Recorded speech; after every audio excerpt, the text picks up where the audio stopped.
Yo, what are you saying? Welcome back to ISOJ. The Oklahoma City Thunder just out Indiana Pacered the Indiana Pacers. We'll get to that.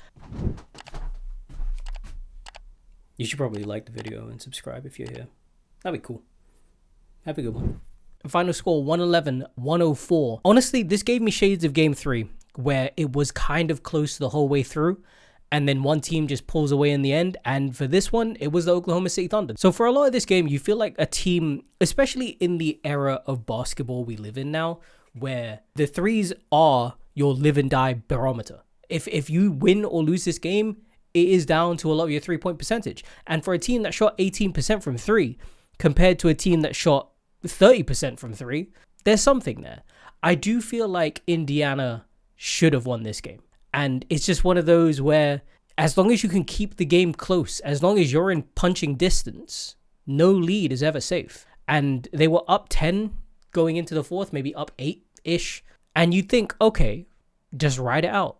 Towards the end of the game, we got to the point where it feels so weird to just look at, because Indiana relied on isolations a bit too much. For the team that Indiana is, certain players you're okay with running and calling an isolation. If Andrew Nembhard said, hey, I got Shai on an island here, let me cook. Again, like he did in game 2, game 1, one of those games, yeah, sure, go for it. If Pascal Siakam says, I got a mismatch on the block, give me the ball, cool.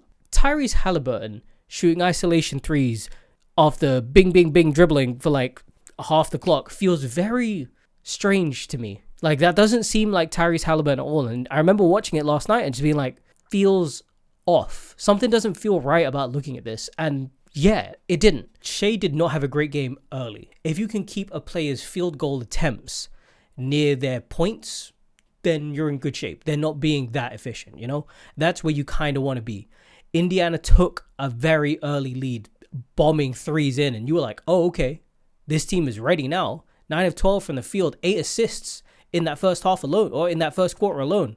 You think they can ride it out. The momentum is there. You know, this is the point to say, if you go up here, this is a 3-1 lead and not many teams come back from that. The turnovers were killing Oklahoma City in that first half, and you could just see that, like, how quick Indiana were playing. It feels like hyenas hunting for food. I know I sang the praises of Benedict Mathurin last episode, right? But my God, the last 72 hours must be such a roller coaster for him, because he misses a lot of free throws towards the end of the game. And it's like, okay, yeah, you're down. I think they were down 5. It must have been a 2-possession game. That first one you had to make. He had to make that first free throw. And then when I saw it rim out or just miss completely, I was like, oh, okay, this is cooked. There are a lot of points where I felt like OKC were letting the ball go. A couple turnovers towards the end made you think, oh, if Indiana just, tightened up a bit, they got this. But sadly, they didn't. From 27 points a couple nights back, right? 27 a couple nights back off the bench in 22 minutes. You played fantastic. The experience is really like a roller coaster because it's going all the way up and then shoots down. That's where we're at right now. Does this roller coaster go up one more time, or are we at the end of it? And I will say, Andrew Nembhard as well has been fantastic. I know I'm just shouting the praises of a lot of these Indiana players, and it's going to seem like I'm biased. That's because I am a bit. But you have to praise what Andrew Nembhard is doing on Shai Gilgeous-Alexander, because he is slowing him down to a halt. There are points in this game where at Shai, you think, all right, cool, Shai's the bus driver. Let's all just pack it in. And he is deferring to J-Dub. He is deferring to some of his other guys. And you're like, oh, okay.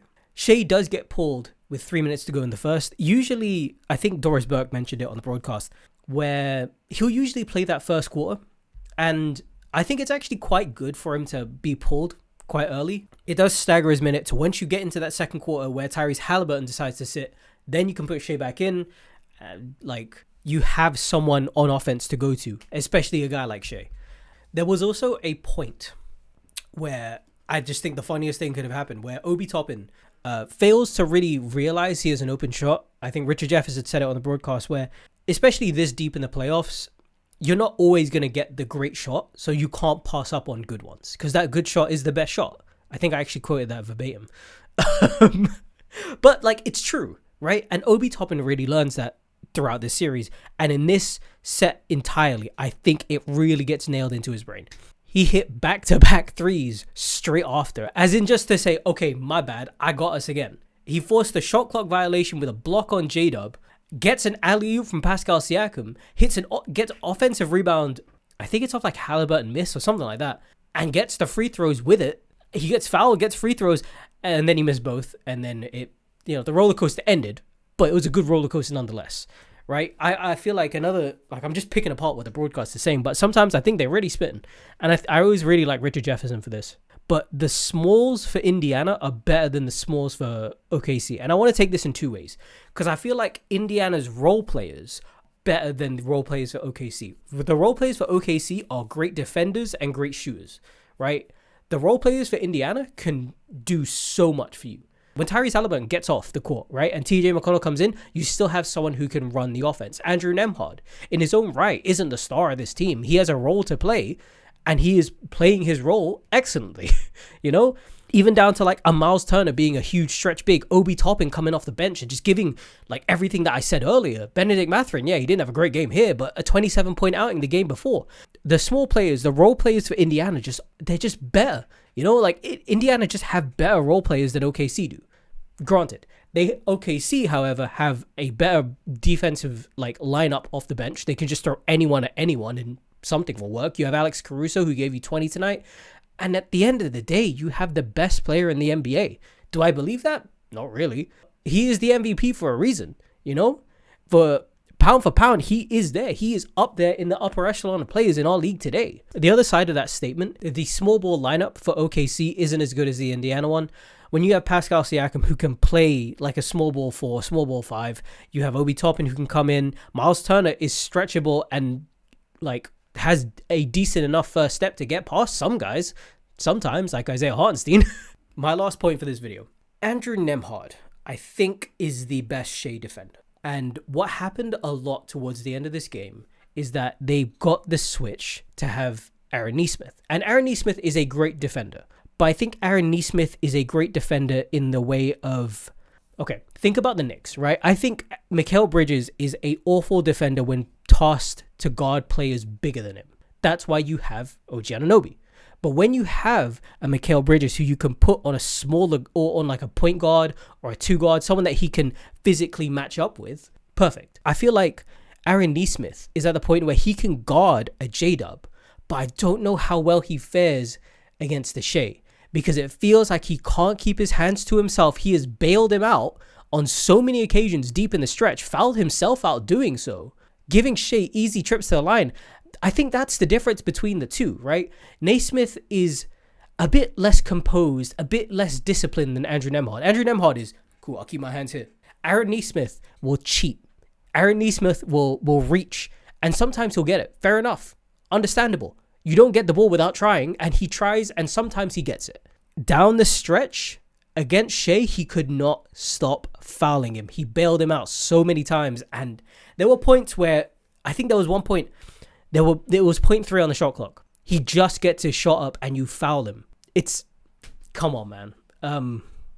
Yeah, I think that was my last point. I don't know if you could tell, I'm kind of sweating. Like, it's 28 degrees in the UK, and like for any American viewer here and being like, oh man, 20 degrees, oh, that's still 20s, that's not a lot. What the fuck is a Celsius?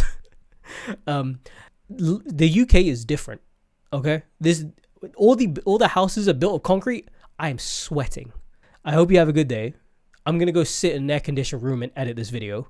Take good care of yourself. I'll see you in the next one. Oh, also, Alex Caruso. Before I go, Alex Caruso, 20 points, 5 steals. Elmer Fudd, I love you, man. Have a good one. Take good care of yourself. If you like the video, please leave a like. If you like that tiny bit more, if you're here, come on, man, subscribe. What's wrong with you? I hope you have a good day. Take good care of yourself. Bye-bye now.